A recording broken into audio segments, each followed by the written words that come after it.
diabète googu nag bëri na loo xamante ni nii tey ñu ngi gëstu ne moo ko waral mais liñ jàpp rek mooy ay auto anticorps ñooy détruire pancréas bi ba nga xamante ne nii cellules yi defar pancréas bi yi defar insuline cellules yooyu dañoo ayib kooku judduwul ak insuline boo fàttalikoo bi ñu gën a nekkee gone di jàng dañ ne dégg diabète insulino dépendant ak diabète non insulino dépendant mais loolu kenn waxtu ko parce que diabète insulino non insulino dépendant bi mën naa dem ba nekk insulino récurrent comme su ko defee ñu xam ne kon diabète boobu day feeñ ci ñoo xam ne ni ñi ngi ko doon xaar ci ñoom kon yow bi nga xamante ne ni jàpp nga ne ci catégorie yi nga bokk war ngaa daw gaaw góorgóorlu ba dem seeti sa suukar ginnaaw ba sa papa wala sa sœur wala sa yaay dañu am suukar wa ilaa nga xool kat yow da ngaa am poids bu ëpp wala nga mos a xool ñu ne la yow da sa tension dafa yéeg wala nga xool ñu ne la yow kat da ngaa am dawlin war ngaa mën a xool yi dem sa suukar loolu ci prévention bi la bokk moo tax waxtaan bi am solo ci loolu donc kon signe yooyu di mandargay diabète am na ci ñun koy séentu kon ñun koy séentu bu mu bokkee ci loo bi nañu daw gaaw l'hôpital xooli seen yaram jigéen kooku dafa am solo ñu wax ko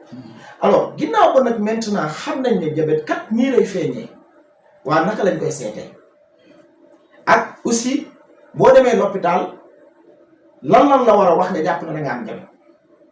di information bi mu bëgg a joxe foofu mooy façon seeti diabète yi dafa am ay conditions su dee dañ koy def à jeun da ngay dégg ñu naan la glycémie à jeun glycémie mooy taux de sucre bi nekk ci yaram à jeun boobu li ci gën mooy nga woor fukki waxtoon ñaar mais pas nga yeewu rek dem l'hôpital ñu seetal la nga am nangam rek nga ne da nga am déedéet un jeûne de 12 heures de temps pour glycémie à jeun boobu mais xamal ni mën nañoo seet sa suukar ci biir journée bi fekk lekk nga ba suur ñu seet la sa suukar atte la da ngaa am diabète dinaa wax yan condition moo koy matal am na beneen test bu ñu wax hémoglobine glyquée boobu nag hémoglobine glyquée boobule dafay saytu ñetti weer yi weesu liggéey sa suukar ban niveau la toll mën na koo génne jox la benn pourcentage ñu ne pourcentage boobu di leen wax fan lay yem ñu xam ne nit ki dafa am diabète mais nit ñooñu le mooy nit ñi nga xamante ni ay góor ak ay jigéen yu ëmbul mais jigéen bu ëmb aussi dafa am xeetu diabètam bu ñuy wax diabète gestationnel diabète gestationnel boobu la tamit dafa am ci ñu koy séentoo ñoo xam ne nii dañuy xaar ci ñoom kana dinañ ko am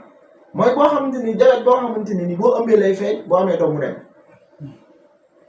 ki nga xamante ne nii âgé na de plus de 35 ans li muy am doom ki nga xamante ne nii dafa am surpoids ki nga xamante ne nii dafa am parent bu diabétique ak ki nga xamante ne nii dafa mos a am doom bu taay wala ki nga xamante ne nii mos naa am ñu xool suukaram mu yëg jigéen bu nekk ci catégorie yooyu boo ëmbee danoo war a gëstu sa suukar ñaari yoon bu ci njëkk bi boo ëmbee rek nañ ko gëstu bala nga am 3 mois mais boobu kese bu fekkee ne yëg na mën na la àtte diabète mais même bu normalee boo amee 7 mois 6 mois ba 7 mois dafa am beneen analyse particulier booy def da ngay ñëw hôpital ñu jox lu suukar nga naan ko xaar ñaari waxtu ñu jëlaat sa suukar boobu la ñuy xoolee jigéenu wérul naka lay amee diabète wala déet alors léegi nag lan mooy critère u diabète ban chiffre ak ban taux ngay toll ñu ne la am nga diabète bu dee dañ laa defal glycémie veineuse respecte condition yi nga defee ko ak machine boo xam ne dañ ko homologué su fekkee suukar bi dafa ëpp 1 gramme 26 dañ lay déclarer diabète bu fekkee ne suukar bi yées na 1 gramme 11 dañuy déclarer ne amoo diabète diggante 1 gramme 11 ak 1 gramme 26 dañuy déclarer ne yow pré-diabète nga am di jee may rappeler ne pré-diabète boobu moom la nit daan wax trace mais trace amul xam nga daan wax ne damaa dem l'hôpital ñu xool ma ne dama am trace non trace amul pré-diabète la pré-diabète boobu études yi mujj génn wane na ne ñu ci bëri après dañuy def diabète mais mieux que ça aussi études yi wane na ne ñii am pré-diabète sax dañuy def ay complications yu diabétique yi di def kon dañ koy jël en compte maintenant bu am solo surveillance bu am solo kon nag bu kenn dem hôpital ñu ne da nga am trace nga ñëw jaaxaan naan non grave trace rek la naa wàññi suukar jalaaw non il faut nga am expérience. Maintenant Didier boo añee ba suur nga ñëw hôpital ñu seet sa suukar nga am plus de 2 grammes man la naa wax da nga am diabète de mais day fekk ne yow mii ñeenti si yooya ma cité woon nga am ko kon quelle que soit la journée l'heure de la journée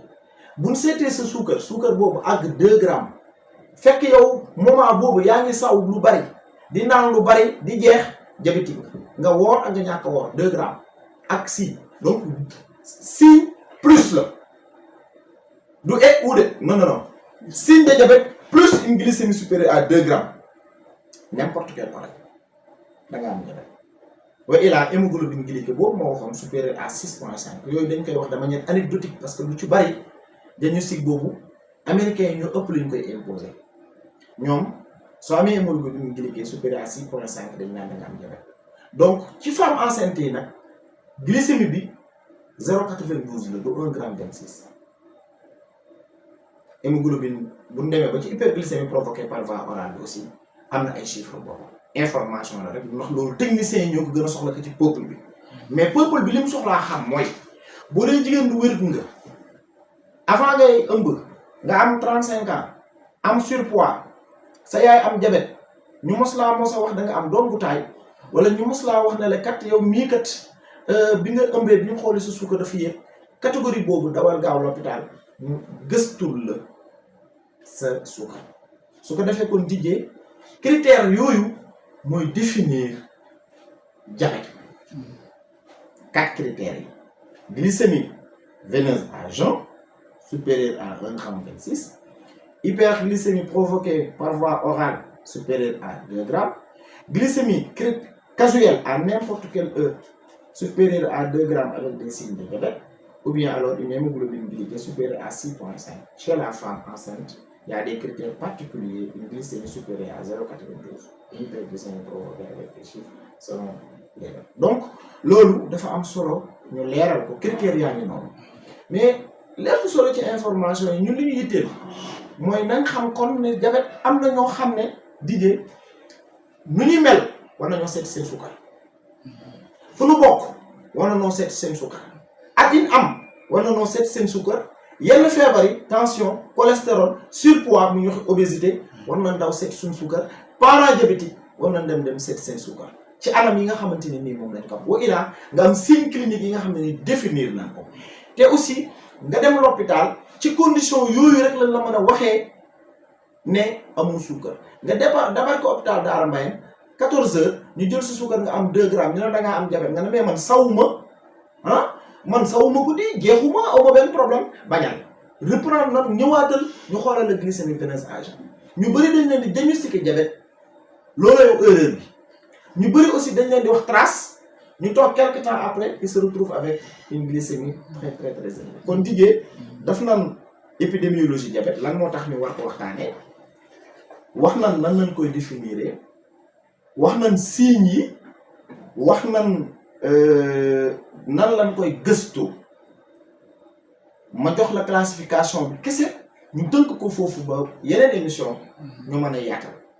alors diabète yi dijee ëpp nañ 100 diabète yi façon diabète yi ëpp na 100 mais OMS daf ko classification bu simple daf ne diabète de type 1 diabète de type 2 diabète de type 1 mooy souvent diabète bi nga xam ne comme ni ma la ko waxee âge inférieur à peu près à 35 ans insulinodépendant le plus souvent cause bi wax naa ko sànq mooy destruction des cellules bêta de Langerhans boobu sax am na ñaari façon diabète am na diabète de type 1 bi nga xam ne dañ koy teel a xam ak boo xam ne ni vers 35 ans lañ koy découvrir moo am diabète de type 2 bi survenir à un âge un peu avancé ci koo xamante ni nii daa am diabète ci famille am wala mu am surpoids wala mu am HTA wala leneen am na sax beneen façon diabète encore une fois bu ñu dugal foofu mooy diabète à tendance cétosique du sujet noir africain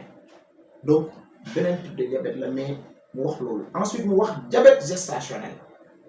mooy 3e catégorie bi yeneen yëpp yi des mu dëxañ ko ci autre type de